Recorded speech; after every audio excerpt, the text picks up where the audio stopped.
നമസ്കാരം. ഭഗവത്ഗീതയിൽ നമ്മൾ കഴിഞ്ഞ പ്രാവശ്യം 2-ാം അധ്യായത്തിൽ ഒരു 3 ശ്ലോകങ്ങൾ എടുത്തുകൊണ്ട് ചർച്ച ചെയ്തിരുന്നു. തുടർന്ന് നമുക്ക് കുറച്ച് വരുന്ന 2-3 ശ്ലോകങ്ങൾ കൂടി അതിലേക്ക് അർത്ഥവിചാരത്തിലേക്കൊന്ന് നോക്കാം.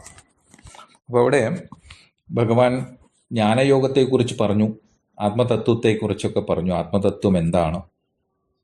പക്ഷേ അതിൻ്റെ നിഷ്ഠ, തത്വജ്ഞാന നിഷ്ഠ അത് കൈവരിക്കുന്നില്ല. കാരണം ചിത്തശുദ്ധി പൂർണ്ണമായില്ല. ശുദ്ധിയുണ്ട്, സാത്വികമായിട്ടുള്ള ആ ചിത്തശുദ്ധി ഇല്ലാത്തത് കൊണ്ട് തത്വനിഷ്ഠയില്ല. കാര്യങ്ങളൊക്കെ മനസ്സിലായി, ആത്മതത്വം എന്താണ്, പക്ഷേ അതങ്ങോട്ട് ജീവിതത്തിൽ വരുന്നില്ലല്ലോ. നമുക്ക് പരാതികൾ, നമ്മുടെ എല്ലാം പരാതികൾ അതാണ്. കാര്യങ്ങളൊക്കെ അറിഞ്ഞു, ഇതൊക്കെ കേൾക്കാൻ കൊള്ളാം, മനസ്സിലാക്കാൻ കൊള്ളാം, പക്ഷെ മനസ്സിലായതുകൊണ്ട് എന്താ വ്യത്യാസം? ഒരു വ്യത്യാസവും ഇല്ല. ഒന്നിനോടും പഴയ വീണ്ടും Shankaran on the coconut tree എന്ന് പറഞ്ഞ പോലെ നമ്മൾ വീണ്ടും പഴയതിൽ തന്നെ, ഒരു വ്യത്യാസവും ഇല്ല. പിന്നെ എന്താണ് മുക്തി? ഇതിനെ അറിഞ്ഞു എന്നാൽ മുക്തി ഉണ്ടായില്ലല്ലോ. ഇത് അറിഞ്ഞിട്ട് വല്ല വ്യത്യാസം ഉണ്ടായോ? ഇല്ലല്ലോ, മുക്തനായില്ലല്ലോ ഞാൻ എന്നുള്ള ഒരു തോന്നൽ നമുക്ക് ആത്മജ്ഞാന നിഷ്ഠ ഉണ്ടാകുന്നില്ല. ഇത് എല്ലാവരുടെയും അനുഭവമാണ്. ഇവിടെയാണ് പരാതി. ഇത് തന്നെയാണ് മായ. തത്വത്തെ അറിഞ്ഞു, പക്ഷെ ആ തത്വത്തെ ബോധിച്ചില്ല, നിഷ്ഠയുണ്ടായില്ല എന്നൊക്കെ പറയുന്നത് ആ മായയിൽ നിന്നും നമ്മൾ സ്വതന്ത്രനായില്ല എന്ന് വരുന്നു. ഈ മായ സ്വാതന്ത്ര്യം എന്തുകൊണ്ട്, മായയിൽ നിന്നുള്ള സ്വാതന്ത്ര്യം അല്ലെങ്കിൽ ആത്മജ്ഞാന മുക്തി എന്തുകൊണ്ടുണ്ടാകുന്നില്ല? നമ്മുടെ ചിത്തം അതിന് പര്യാപ്തമായില്ല. നമ്മളുടെ ദോഷങ്ങൾ, ഈ ജ്ഞാനത്തിലുണ്ടായ, ആ തത്വജ്ഞാനത്തിലുണ്ടാകുന്ന ആ സംശയ വിപരീത ദോഷങ്ങൾ പരിപൂർണമായിട്ടും, അജ്ഞാനം അല്ലെങ്കിൽ പരിപൂർണമായിട്ടും നീങ്ങുന്നില്ല. ഇതാണ് എല്ലാവരുടെയും അവസ്ഥ. ഇതിനാണ് നമ്മൾ ഗൃഹസ്ഥാശ്രമത്തിലായാലും വാനപ്രസ്ഥവും സന്യാസമായാലും എല്ലാ ആശ്രമങ്ങളും എല്ലാ സാധനങ്ങളും ഈ തത്വനിഷ്ഠയ്ക്കായിട്ടാണ്. അപ്പോൾ ആദ്യം ആത്മജ്ഞാനം അറിയണം. എന്താണ് ആത്മതത്വം, ശരിയായ ആത്മാവ് എന്താണ്, സ്വരൂപം എന്നുള്ളത് അറിഞ്ഞു. അപ്പോൾ അവരെല്ലാം തത്വജ്ഞരാണ്, പക്ഷേ അതിൻ്റെ നിഷ്ഠ ഉണ്ടാകുന്നില്ല. അപ്പോൾ അതിനെന്ത് വേണം? ആദ്യം തത്വജ്ഞാനം, അത് കഴിഞ്ഞാൽ കർമ്മയോഗം. കർമ്മയോഗത്തിലൂടെ ചിത്തശുദ്ധി, ചിത്തശുദ്ധിയിലൂടെ ആത്മജ്ഞാന നിഷ്ഠ. ആ നിഷ്ഠയാണ്, അല്ലെങ്കിൽ ആ മുക്തിയാണ് കാരണമായിരിക്കുന്ന ചിത്തശുദ്ധിയാണ്. ആത്മജ്ഞാനമാണ് പരമമായ കാരണമെങ്കിലും ആ ചിത്തശുദ്ധി പ്രാപ്തമായവനെ ആത്മജ്ഞാന നിഷ്ഠ, മോക്ഷം പ്രാപ്തമാകുള്ളൂ. അപ്പോൾ അതിനുള്ള ശ്ലോകങ്ങളാണ് അടുത്ത് പറയുന്നത്. കർമ്മയോഗപരമായിട്ട് എങ്ങനെ അത് നമ്മുടെ ജീവിതത്തെ മാറ്റണം, അല്ലെങ്കിൽ ഈ തത്വത്തെ എങ്ങനെ ആത്മനിഷ്ഠമായിട്ട്, അല്ലെങ്കിൽ തത്വജ്ഞാന നിഷ്ഠ എങ്ങനെ കൈവരിക്കാം മോക്ഷത്തെ ചിത്തശുദ്ധിയിലൂടെ എന്നാണ് അടുത്തായി പറയുന്നത്. അപ്പോൾ എല്ലാവർക്കും ജ്ഞാനമാർഗം, അല്ലെങ്കിൽ ആ ചിത്തശുദ്ധി ഉണ്ടായവന് ജ്ഞാനമാർഗത്തിലൂടെ പോകാം. തത്വചിന്തകൾ, ആ ശ്രവണ മനന നിധിധ്യാസനങ്ങളിലൂടെ മാത്രം പോയാൽ മതി. അദ്ദേഹത്തിന് ആ കേൾക്കുമ്പോൾ തന്നെ, ഇപ്പോൾ ഉണക്ക വിറക തീയിനടുത്ത് കൊണ്ടുപോയി അത് പെട്ടെന്ന് കത്തും, പച്ചവിറകാണെങ്കിലോ. അപ്പോൾ നമ്മൾ ഈ ലോകത്തുള്ള നമ്മളെപ്പോലെയുള്ള ഏവരും, കൂടുതൽ നമ്മളെപ്പോലെയുള്ളവരാണ്, പച്ചവിറകാണ്. അപ്പോൾ അതിനെ കത്തിക്കാൻ വളരെ ബുദ്ധിമുട്ടാണ്. ഇപ്പോൾ ശ്രവണ മനനാദികൾ കൊണ്ട് മാത്രം, ശ്രവണ മനനാദികൾ കൊണ്ട് തന്നെ അതിനുള്ള യോഗ്യത ഉണ്ടാകുന്നുണ്ടെങ്കിൽ കൂടി അതിൽ മാത്രമായി മനസ്സ് നമ്മുടെ നിൽക്കില്ല. ഇപ്പം ജീവിതത്തിൽ രാവിലെ എണീക്കുന്നു, വൈകുന്നേരം വരെ ഉറങ്ങണ വരെ നമ്മുടെ ജീവിതത്തിൻ്റെ സമയങ്ങളാണ്. ഇതുപോലെ തുടർന്ന് ഒരുപാട് കാലങ്ങൾ കടന്നു വന്നു, ഇനിയും കടന്നു പോകും യോഗമുണ്ടെങ്കിൽ. അപ്പം ഈ ജീവിതത്തെ തന്നെ എങ്ങനെ നമുക്ക് ചിത്തശുദ്ധിക്കായിട്ട്, അല്ലെങ്കിൽ ആത്മജ്ഞാന നിഷ്ഠയ്ക്ക് വേണ്ടി ചിത്തശുദ്ധിക്കായിട്ട് എങ്ങനെ മാറ്റിയെടുക്കാം എന്നതിനെക്കുറിച്ചാണ് അടുത്ത ശ്ലോകങ്ങളിലൂടെ ഭഗവാൻ അർജുനെ ഉപദേശിക്കുന്നത്. അർജുനെ എന്ന നമ്മളെപ്പോലെയുള്ള സാധകരെ ഉപദേശിക്കുന്നത്. അപ്പോൾ കഴിഞ്ഞ ശ്ലോകത്തിൽ ത്രൈഗുണ്യ വിഷയാവേദ നിസ്ത്രൈഗുണ്യോ ഭവ അർജുന നിർദ്വന്ദ്വോ നിത്യസത്വസ്തു നിർയോഗക്ഷേമ ആത്മവാൻ എന്ന് പറഞ്ഞു. ഈ ആത്മീയമായിട്ടുള്ള കാര്യങ്ങൾ, അത് കിട്ടണം ഇത് കിട്ടണം, എനിക്ക് സ്വാർത്ഥപരമായിട്ടുള്ള വിഷയലാഭത്തിനായിട്ട് നമ്മൾ പല കാര്യങ്ങളും ചെയ്യുന്നത് അത് ത്രിഗുണാത്മികമാണ്. അതുകൊണ്ട് നിസ്ത്രൈഗുണ്യോ, നീയെ അതിൽ നിന്നെല്ലാം വിട്ട് മനസ്സിൽ നിന്ന് ഈ സ്വാർത്ഥപരമായ വിഷയകാമത്തെ ആഗ്രഹിച്ചുകൊണ്ട് ഒരു ആത്മീയതയിലും അങ്ങനെയുള്ള പൂജാ കാര്യങ്ങൾ അല്ലെങ്കിൽ ഉള്ളതിൽ ആ വേദങ്ങൾ പറഞ്ഞിരിക്കുന്ന പുത്രധന സ്വർഗാദി കാര്യങ്ങൾക്കായിട്ടുള്ള യാഗയജ്ഞങ്ങൾ പറഞ്ഞിട്ടുണ്ട് അന്നത്തെ വൈദിക കാലഘട്ടത്ത്. ഇന്ന് മറ്റുള്ള കാര്യങ്ങൾക്ക് മറ്റുള്ള വിധിയിലൂടെ നമ്മൾ കാര്യങ്ങൾ നേടാൻ വേണ്ടി പലതും ചെയ്യുന്നെന്ന് വിട്ടിട്ട് നിർദ്വന്ദ്വോ നിത്യസത്വസ്തു, നിർദ്വന്ദ്വനായി സുഖദുഃഖങ്ങളിലെല്ലാം നമുക്ക് അതിൽ വികാരപ്പെടാത്തവനായി, നിത്യസത്വസ്തു എപ്പോഴും സത്യഗുണ പ്രധാനിയായി, നിർയോഗക്ഷേമാത്മാൻ, യോഗത്തെയും ക്ഷേമത്തെയും. യോഗം പറഞ്ഞു കഴിഞ്ഞാൽ നമുക്ക് വന്നു ചേർന്നിരിക്കുന്നതിനെ പരിപാലിക്കുക, നമുക്ക് ഉണ്ടായ സമ്പത്തായാലും മറ്റുള്ള കാര്യങ്ങൾ എന്തായാലും അതിനെയൊക്കെ പരിപാലിക്കുന്ന, അതിന് വേണ്ടിയിട്ട് നമ്മൾ ഇങ്ങനത്തെ കാര്യങ്ങളൊക്കെ ആത്മീയമായ കാര്യങ്ങൾ ചെയ്യുക. അല്ലെങ്കിൽ ക്ഷേമം, ഇനി വരാനുള്ള ക്ഷേമങ്ങളെ വേണ്ടിക്കൊണ്ട് നമ്മൾ ഇങ്ങനത്തെ ആത്മീയ കാര്യങ്ങൾക്ക് അതിനായിക്കൊണ്ട് ചെയ്യാതിരിക്കുക. അങ്ങനെ കൊണ്ട് മാത്രം ആത്മീയതയെ, അങ്ങനെ ഒരു ആത്മീയതയെ കാണുന്നത് ചെയ്യാതെ നിർയോഗക്ഷേമാത്മവാൻ, അങ്ങനെയുള്ള മനസ്സിന് ത്രിഗുണാതീതനായിട്ട് സംയമനമുള്ളവനായിരിക്കണം എന്ന് പറഞ്ഞതിനെ കുറിച്ചാണ് നമ്മൾ അതിൻ്റെ തുടർച്ചയായിരുന്നു നമ്മൾ ഇനി നോക്കാൻ പോകുന്നത്. ഇതുവരെയാണ് നമ്മൾ കഴിഞ്ഞതിൽ ചർച്ച ചെയ്തത്. അടുത്തതായിട്ട് യാവാനർത്ഥ ഉദപാനി സർവത സംപ്ലുതോദകേ താവാൻ സർവേഷു വേദേഷു ബ്രാഹ്മണസ്യ വിജാനതഃ. ഇപ്പോൾ ഇതിൽ പറയുന്നത് എങ്ങനെയാണ് ഒരു കുളം ഉണ്ടെങ്കിൽ ആ കുളത്തിൽ നിന്ന് നമുക്ക് ആ ജലത്തെ കുളിക്കാനോ കുടിക്കാനോ അല്ലെങ്കിൽ വസ്ത്രങ്ങൾ കഴുകാനോ അങ്ങനെ പല കാര്യത്തിനായിട്ട്, കൃഷി പ്രവർത്തിക്കോ അങ്ങനെയുള്ളതൊക്കെ ചെറുതായിട്ടൊക്കെ ഉപയോഗിക്കാം ആ കുളത്തെ.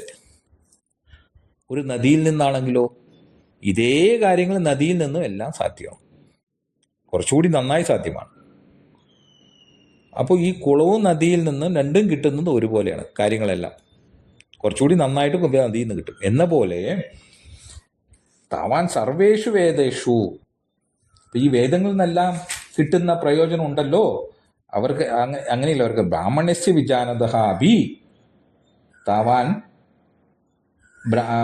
ഭവതി എന്നാ പറയണം. അങ്ങനെ ബ്രാഹ്മണനെ, അതായത് തത്വജ്ഞാനം നേടിയവനും ഈ ഗുണങ്ങളെല്ലാം വന്നു ചേരുന്നു. ഈ കർമ്മങ്ങളിലൂടെ, വൈദികമായ കർമ്മങ്ങൾ അല്ലെങ്കിൽ ഈ ആത്മീയമായ ഫലപ്രാപ്തിക്കായി പറഞ്ഞിരിക്കുന്ന കർമ്മങ്ങളിലൂടെ എന്തൊക്കെ നേടുന്നതോ അതെല്ലാം ഇവിടെ അതിന് പരിപൂർണമായിരിക്കുന്നു ഒരു തത്വജ്ഞാനത്തില് അല്ലെങ്കിൽ ഒരു തത്വജ്ഞനില് എന്ന് പറയണം. എങ്ങനെ? ഒരു കുളവും നദിയുടെ ഉദാഹരണം വെച്ചിട്ട് അവിടെ പറഞ്ഞിരിക്കുകയാണ്. അപ്പം അടുത്തത് വരുന്നത് മെയിൻ. അങ്ങനെയെങ്കിൽ കർമ്മം എന്താണ്, എങ്ങനെയാണെന്നുള്ളതൊക്കെയാണ് അടുത്തത് പറഞ്ഞു തരുന്നത്. കർമ്മണ്യേവാധികാരസ്ഥേ മാ ഫലേഷു കഥാചന മാ കർമ്മഫലഹേതുർഭൂ മാതേ സംഗോസ്തു അകർമ്മണി. ഇതൊക്കെ നമ്മൾ കുറേ കേട്ടതാണ്. ഇതെപ്പോഴും പണ്ട് ടി വിയൊക്കെ വന്ന സമയത്ത് ഈ മഹാഭാരതത്തിൻ്റെ കഥയിൽ ഇതാണ് ആദ്യം തുടക്കം, കർമ്മണ്യേവാധികാരസ്ഥേ മാ ഫലേഷു കഥാചന. അപ്പം അതിൻ്റെ ശരിയായ അർത്ഥ വിചാരത്തിലേക്ക് നമ്മളൊന്ന് കടന്നു നോക്കൂ. അപ്പോൾ നമുക്ക് മനസ്സിലാവും അതിൻ്റെ കാര്യം എന്താണ് അതിൽ ശരിക്കും പറഞ്ഞിരിക്കുന്നത്. കർമ്മണി തേ അധികാരഃ ഏവ, കർമ്മം ചെയ്യാൻ മാത്രമേ നിനക്ക് അധികാരമുള്ളൂ. മാ ഫലേഷു കഥാചന, ഫലത്തിൽ ഒരിക്കലും, കർമ്മത്തിൻ്റെ ഫലത്തിൽ ഒരിക്കലും അധികാരമില്ല. നീ വിചാരിക്കുന്ന പോലെയല്ല ഫലങ്ങൾ നടക്കുക, കർമ്മത്തിന് ഫലം വരുന്നത്. അപ്പോൾ ഇപ്പോൾ നോക്കൂ, നമ്മൾ അതിന് വളരെ ആ ഒരു വരിയിൽ തന്നെ വളരെ ചിന്തിക്കേണ്ട ഒരു വിഷയമുണ്ട്. നമ്മളൊരു ഭക്ഷണം ഉണ്ടാക്കുന്നു, അപ്പോൾ ചോറുണ്ടാക്കുമ്പോൾ അത് ആ ചോറുണ്ടാക്കുന്നവന് അതിൻ്റെ ഒരു അറിവ് മതി എങ്ങനെ ഉണ്ടാക്കണം എന്നുള്ളത്. പക്ഷെ അതിൻ്റെ ഫലം, ആ ചോറാകുമോ, ശരിയായി വേകുമോ, അല്ലെങ്കിൽ അത് സമയത്ത് അല്ലെങ്കിൽ ആ ഒരു അസമയത്ത് അത് പൂർണ്ണമാകാത്ത മുന്നേ ഗ്യാസ് തീരുമോ, ഇല്ലെങ്കിൽ അതിൽ പല്ലി വീഴുമോ, ശരി അത് ചോറായി കഴിഞ്ഞാൽ അത് ഭക്ഷണം കഴിച്ചാൽ അതിൻ്റെ ഫലം നല്ല രീതിയിൽ ദഹനം നടക്കുമോ, ഇതൊന്നും നമ്മുടെ കയ്യിലല്ല. ഒരു കയ്യിൽ നമ്മുടെ ഫലത്തിൽ നമുക്ക് യാതൊരു അധികാരവുമില്ല, നമുക്ക് നമ്മുടെ ഒരു പിടിയുമില്ല. ഇപ്പം ഞാൻ ഇത് സംസാരിക്കുന്നു, ഈ സംസാരിച്ചത് പൂർണ്ണമാകുമോ, അല്ലെങ്കിൽ ഇതിനെ നന്നായി നടക്കുമോ ചീത്തയെ നടക്കുമോ, ആൾക്കാർ കേൾക്കുന്നവർ അതിനെ എങ്ങനെ സ്വീകരിക്കും, അല്ലെങ്കിൽ നല്ലതായി സ്വീകരിക്കുമോ മോശമായി സ്വീകരിക്കും, ഇതൊന്നും എൻ്റെ കയ്യിലല്ല. എനിക്കിത് പറയാം, പറയാതിരിക്കാം, നല്ല രീതിയിൽ പറയാം, മോശ രീതിയിൽ പറയാം. ഇതന്നെയാണ് എല്ലാ കർമ്മങ്ങളിലും. അത് വിചാരമായിക്കോട്ടെ, വാക്കായിക്കോട്ടെ, കായികമായ പ്രവൃത്തി ആയിക്കോട്ടെ. ചെയ്യാം, ചെയ്യാതിരിക്കാം, ശരിയായി ചെയ്യാം, തെറ്റായി ചെയ്യാം, ഇതിനെല്ലാം അധികാരമുണ്ട്. ശരിയായി ചിന്തിക്കാം, ചിന്തിക്കാതിരിക്കാം, തെറ്റായി ചിന്തിക്കാം, അല്ലെങ്കിൽ പറയാൻ കാര്യങ്ങൾ പറയാതിരിക്കാം, അല്ലെങ്കിൽ ചെയ്യാം, ചെയ്യാതെ, ഇതെല്ലാം ഉണ്ട് അധികാരം 3 തരത്തിലും: മനസ്സാ, വാച, കർമ്മം. പക്ഷെ അതിൻ്റെ ഫലങ്ങളിൽ യാതൊരു അധികാരവും ഇല്ല. അതുകൊണ്ട് ആ ഫലത്തിൽ അധികാരമില്ല എന്നതുകൊണ്ട് തന്നെ ഫലത്തിൻ്റെ ഇച്ഛയും വേണ്ട. ഫലമില്ല, എൻ്റെ കയ്യിലല്ല, എൻ്റെ ഇച്ഛയിലല്ല നടക്കുന്നത്. അപ്പോൾ ഫല ഇച്ഛയില്ല എനിക്ക്. ഈ ഫലം എങ്ങനെ ആകും? ഇപ്പം ഞാൻ ഇവിടുന്ന് പാലക്കാട് പോകണം, എനിക്ക് അറിവ് മതി ഇന്ന പോലെയൊക്കെ പോയാൽ പാലക്കാട് എത്താം. ഞാൻ വിചാരിച്ചിട്ടാണ് ഇത് നടക്കുന്നതെങ്കിൽ അത് ഞാൻ പാലക്കാട് എത്തുന്നത് ഞാൻ കാരണമാകുകയാണെങ്കിൽ, അല്ലെങ്കിൽ അതിൻ്റെ ഒരു ഇച്ഛ ഉണ്ടെങ്കിൽ ഞാൻ അതൊക്കെ ചെയ്തു കഴിഞ്ഞാൽ അതവിടെ എത്തിയിരിക്കണം. പക്ഷെ അത് എത്തില്ലല്ലോ. അദൃഷ്ടമായ പല കാര്യങ്ങളും, ദൃഷ്ടമായതും അദൃഷ്ടമായതുമായിട്ടുള്ള പല കാര്യങ്ങളും കൂടി ചേർന്നിട്ടാണ് ഫലം ഉണ്ടാകുന്നത്.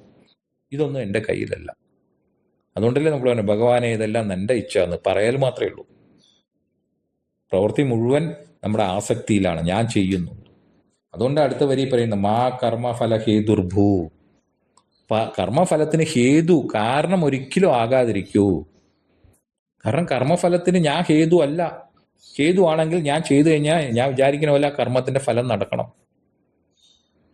അല്ലെങ്കിൽ നടക്കാതിരിക്കണം. ഇത് രണ്ടും എൻ്റെ കയ്യിലല്ല എന്ന് തിരിച്ചറിയൂ. ജീവിതം തന്നെ ഞാൻ വിചാരിക്കുന്ന പോലെ അല്ല, അല്ലെങ്കിൽ ഞാൻ വിചാരിച്ചിട്ടല്ല ജീവിതം മുന്നോട്ട് കൊണ്ടുപോകുന്ന തിരിച്ചറിവുണ്ടാക്കൂ. ജീവിതം എന്നല്ല, ഓരോ കർമ്മങ്ങളും. ഇത് കർമ്മയോഗത്തെ മനസ്സിലാക്കാൻ തന്നെ വളരെ ബുദ്ധിമുട്ടാണ്. ചിന്തിച്ചു മനസ്സിലാക്കണം, പല രീതിയിൽ ചിന്തിച്ച് മനസ്സിലാക്കണം ഈ പറയുന്നത്. എന്നാലേ അത് അപ്ലൈ ചെയ്യാൻ പറ്റൂ. ആ അപ്ലൈ ചെയ്യുന്നതിൽ അതിലും കഷ്ടം. കാരണം രാമന്മാരായി നടക്കുന്നതൊക്കെ എങ്ങനെ ആത്മാരാമനാകാൻ പറ്റും? വിഷയങ്ങളെ പെട്ടെന്ന് നമുക്ക് ത്യജിക്കാൻ പറ്റും. വിഷയങ്ങളുള്ള ആസക്തി, ഫലങ്ങളിലുള്ള ഇച്ഛ. അപ്പം നമ്മൾ ഒരു ഡോക്ടർ ആകണോ ചോദിക്കുമ്പോൾ, ഒരു ഡോക്ടർ ആവാൻ MBBS ആരും പഠിക്കാതിരുന്നപ്പോൾ ആവണ്ട, എനിക്ക് ഇച്ഛയില്ല. അങ്ങനെയല്ല, അറിവ് മതി.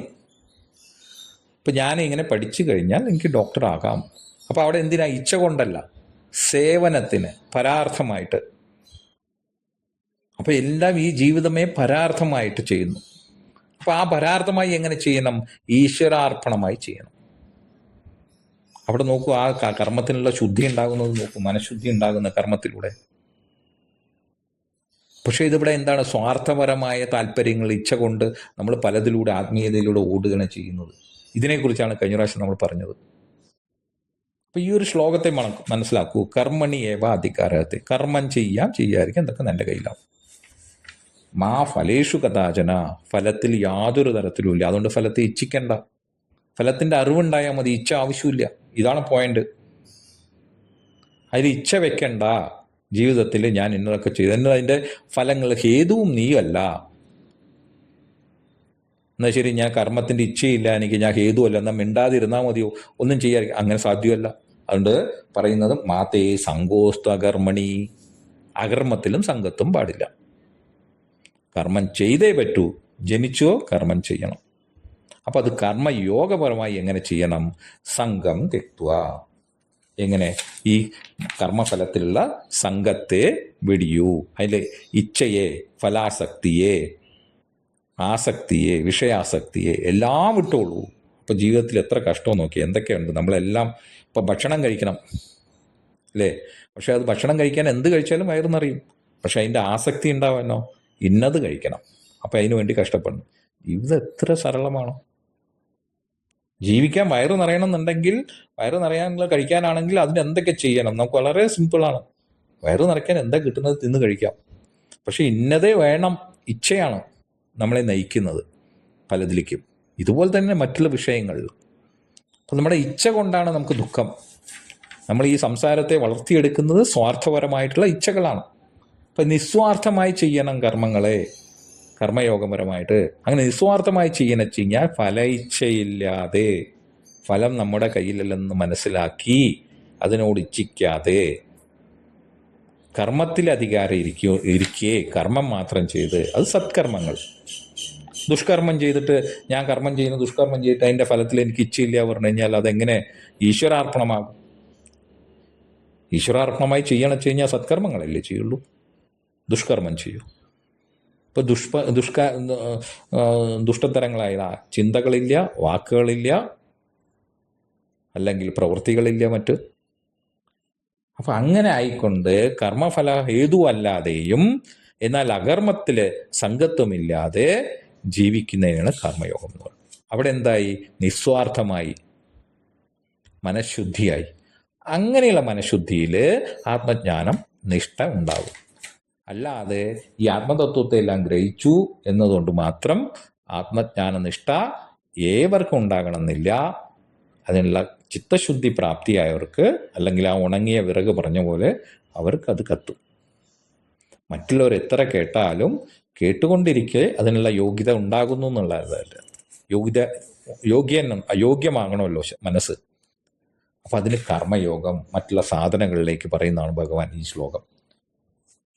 അടുത്ത ശ്ലോകത്തിൽ പറയുന്നുണ്ട്, 2-ാം അധ്യായത്തിൽ 48-ാമത്തെ, യോഗസ്ഥ കുരു കർമാണി സംഗം ത്യക്ത്വാ ധനഞ്ജയ സിദ്ധ്യ അസിദ്ധ്യോ സമോ ഭൂത്വ സമത്വം യോഗ ഉച്യതേ.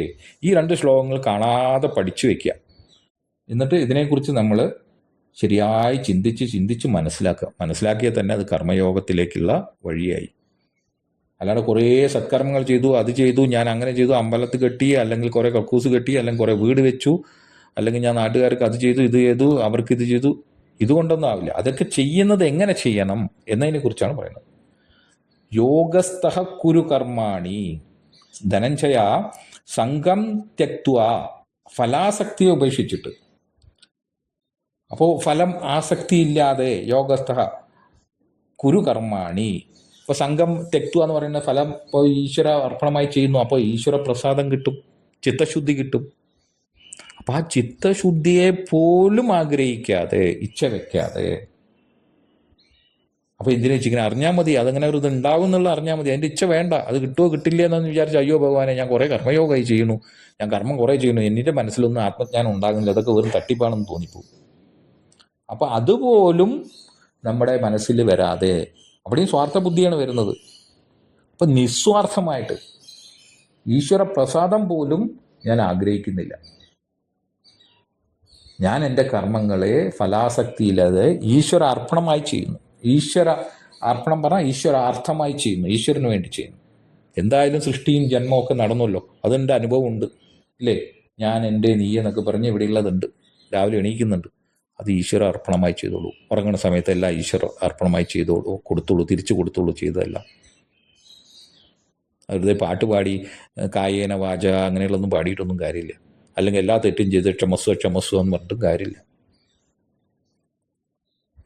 ഇതൊക്കെ വെറും നമ്മുടെ സർക്കസുകളാണ്, ആത്മീയ സർക്കസുകളാണെന്ന് പറയുന്നത് അതുകൊണ്ടാണ്. അതിന് ശരിയായി മനസ്സിലാക്കി ചെയ്തു കഴിഞ്ഞാൽ ആത്മീയമായ പുരോഗതി ഉണ്ടാകും. മറ്റുള്ളതെല്ലാം ഈ കാട്ടിക്കൂട്ടിലാണെന്ന് കഴിഞ്ഞ പ്രാവശ്യം പറഞ്ഞത് അതുകൊണ്ടാണ്. യോഗസ്ഥ കുരു കർമാണി സംഘം ത്യക്ത്വ ധനഞ്ജയ സിദ്ധ്യ അസിദ്ധോഹോ സമോഭൂത്വ.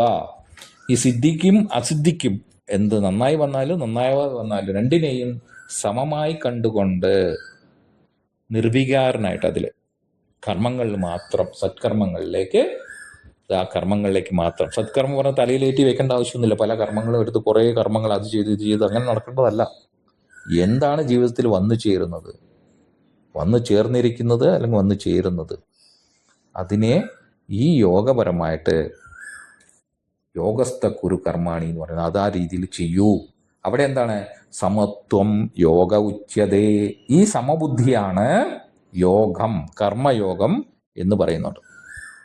അപ്പോൾ ഇതിനെ വളരെ വിശേഷമായിട്ട് മനസ്സിലാക്കേണ്ടതാണ്. ഈ കേട്ട തന്നെ വീണ്ടും കേട്ടു നോക്കൂ. മനസ്സിലാവാത്തവർ, താല്പര്യമുള്ളവർക്ക് വീണ്ടും അത് ചിന്തിച്ചു നോക്കൂ. അപ്പം അറിയും. അപ്പോൾ ആത്മജ്ഞാനം എന്നത് സാഖ്യയോഗം തുടർന്ന് പറഞ്ഞ് ഭഗവാൻ ആത്മജ്ഞാനത്തെക്കുറിച്ച് പറഞ്ഞു. പക്ഷെ അതിൻ്റെ നിഷ്ഠയില്ല എന്ന് വരുമ്പോൾ കർമ്മയോഗത്തെക്കുറിച്ചാണ് അത് പറഞ്ഞത്. അതുകൊണ്ടാണ് പറഞ്ഞത് സ്വല്പമപ്യസ്യ ധർമ്മസ്യ ത്രായതേ മഹതോപയ. ഞാൻ എനിക്ക് ഇനി ബുദ്ധിയോഗം പറഞ്ഞു തരാം. ആ ബുദ്ധിയോഗം സ്വല്പമപ്യസ്യ ധർമ്മസ്യ ത്രായതേ മഹതോഭയ, മഹത്തായ ഭയത്തെ പോലും ത്രാണം ചെയ്യുന്നു, അതിൽ മറികടക്കുന്നു, മരണഭയത്തെ പോലും എന്ന് പറയുന്ന ആ മുക്തി ഇതിലൂടെ സാധ്യമാണ്. അതുകൊണ്ട് ആത്മജ്ഞാനം നേടി, ആത്മജ്ഞാനമൊക്കെ മനസ്സിലായി, എന്താണ് ആത്മാവെന്ന് മനസ്സിലായി, പക്ഷേ എനിക്ക് വീണ്ടും സ്ഥിതി ഇങ്ങനെയാണല്ലോ എന്ന് ചിന്തിക്കുമ്പോൾ അത് നമ്മുടെ ചിത്തശുദ്ധി അതിന് പര്യാപ്തമായിട്ടില്ല. വിഷയഭോഗ താല്പര്യമില്ലാത്തതല്ല, നമ്മുടെ സ്വാർത്ഥതയില്ലാത്ത മനസ്സല്ല. അപ്പോൾ ഇതിലൊക്കെ വിഷയഭോഗങ്ങളിൽ പെട്ടുകിടക്കുമ്പോൾ നമുക്ക് ആത്മാരാമനാകാൻ സാധ്യമല്ല, ആത്മജ്ഞാനനിഷ്ഠ സാധ്യമല്ല. അപ്പോൾ കർമ്മയോഗത്തെ വളരെ വ്യക്തമായി ഇവിടെ പറഞ്ഞു തന്നിരിക്കുകയാണ് ഈ 2 ശ്ലോകങ്ങളിലൂടെ. അതിനെ മനസ്സിലാക്കി തരാൻ വീണ്ടും പല രീതിയിലും പറയുന്നുണ്ട്, തുടർന്ന് പറയുന്നുണ്ട്. അപ്പോൾ ഇതിനെ വ്യക്തമായി മനസ്സിലാക്കൂ. ഈ പറഞ്ഞത് ഇപ്പോൾ കർമ്മയോഗത്തെ ഇതിനെ പല രീതിയിലും ശരിയായി മനസ്സിലാക്കി ഇത് പ്രവൃത്തിപഥത്തിൽ അപ്ലൈ ആകുന്നുള്ളൂ, കൊണ്ടുവരാൻ സാധ്യമാകുള്ളൂ. അപ്പോൾ കർമ്മയോഗത്തെ മനസ്സിലാക്കുക എന്നുള്ളതും ബുദ്ധിമുട്ട് തന്നെയാണ്. ശരിയായിട്ട് ആ മനസ്സിലാക്കിയതിനെ അതിൻ്റെ പ്രവൃത്തിപഥത്തിൽ കൊണ്ടുവരിക എന്നുള്ളത് പിന്നെയും ബുദ്ധിമുട്ട് തന്നെ. ഇതിനെ ശരിയായി മനസ്സിലാക്കുക എന്നുള്ളതിലേക്ക് ആദ്യം നമുക്ക് പ്രയത്നിക്കാം. ഓക്കെ, നമസ്കാരം.